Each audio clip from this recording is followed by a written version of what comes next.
ami au halo investimento ki kruma nebe mau si produção hasa produção railaran tamba o idare kata ka deficit ekonomi acontece tamba itala ia balanço ba comércio nebe ma importação barakliu do que exportação então seda ami buka tu halo ami halo hau si substituição importação foi hanguluk substitui buat nebe durante ita importação liur foi ita bela hate ke kona ba exportação nebe ami hu produção si agricultura nian ami hu si horticultura modosira, strawberry, morango, capsicum, cutting flowers, aí funamos agora ita como kuda hine e depois amimos agora continua também iha setor agricultura. Nema setor agricultura nian ita identificamos problema nebema durante nen lasai agricultura lasai setor da atrativo e depois hanesangmos fo solução ba problema ser nebema durante ita soru ho alternativa no solução ser hanesang Timor Agronova oferece bahia adubo rasi kita produksi railarang nomos bahang animal sira ita rasi produksi railarang incluímos anusa atu bele halo value adding ba produção railarang nesang nata rasi hare além de ita usa para ho bele substituir importação cereais nebe mo intare kata 66 milhões ita importa e 30 milhões 60 milhões né mais os cereais mais se fos e ami buka atau saya produção natarnian hodi substitui importação e husi na ba mimos buka alternativa sel para transforma fos basai biofuel kata kita bela utilizamos anesang mina husi harekai hodi transforma basai mina bahia gasoil ho gasolina agora nessa bahia horticultura ita la dap tamba produto nebe ita produto lá suficiente atau bela substitui importação mesmo só que ita se adopta mercado livre então produto importado se na fatintama não compete mas bem nela fo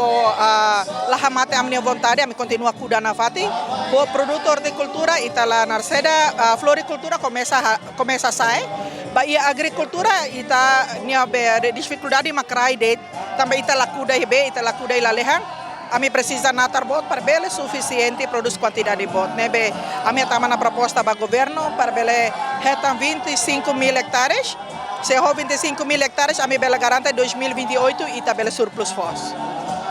Onde o mercado vai ita boa produção esse mercado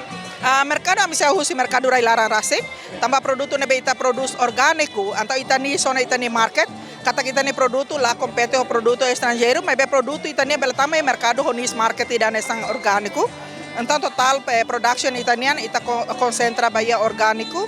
e ne duni bahia mercado nacional nomos exportação nela ia problema bame mercado lá ia problema bame problema dek mahanusa atau bela reduz custo produção para amni preço bela competitivo idane mami buka ela durante nami halo ela e agora ami pronto atau implementa ona hu tinang idane se estado hahu ona rai rumah bang ami hahu implementa tinendane para hal produção massal ho di bela substitui desafio bodli mana sawi hawatete kata acesso barai né desafio principal também tá kuda harai desafio sira seluk ami iha mas ami hetana solução tamba custo produção bot ema nebema ka serviço mos produtividade menos e dane amemos e alternativo capacita ona itani jovem sira hanesa produk aplicator para hanusa bele utiliza itania adubo sira ho eficiente para bela sa produção nunemos input sira sa adubo fini tambah inação seluk la aceita do importa sirne fini mai ita então hanusa mai ita bela halo itani produção rasik e danemos agora a minha fini suficiente para tal produção e adubo mos ami suficiente para to halo produção ou ami mai halo exposição mas be ami produto pronto para to bele responde a necessidade de mercado e nomos bahia acesso bahia capital financeira mos essa questão mas be ami se na fatin ia dalam para ato bele buka solução para produção railaran essa produção railaran